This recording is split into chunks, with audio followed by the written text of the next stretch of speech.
আপনারা তো বিভিন্ন রকম বড়া খেয়েছেন, মুসুর ডালের বড়া, ছোলার ডালের বড়া, লাউ পাতার বড়া, পটল পাতার বড়া খেয়েছেন কোনো দিন? না খেলে আজকে খেয়ে নিন।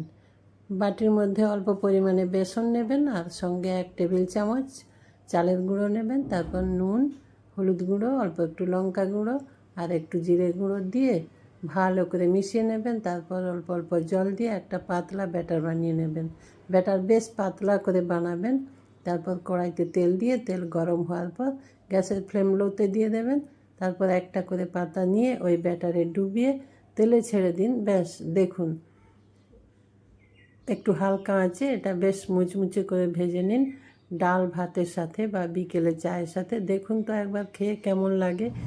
খুব সুন্দর মুচমুচে পাতলা পাঁপড়ের মতো একবারে পাতার মতো শেপে তৈরি এই পলতা পাতার বড়া। খেয়ে দেখো একবার।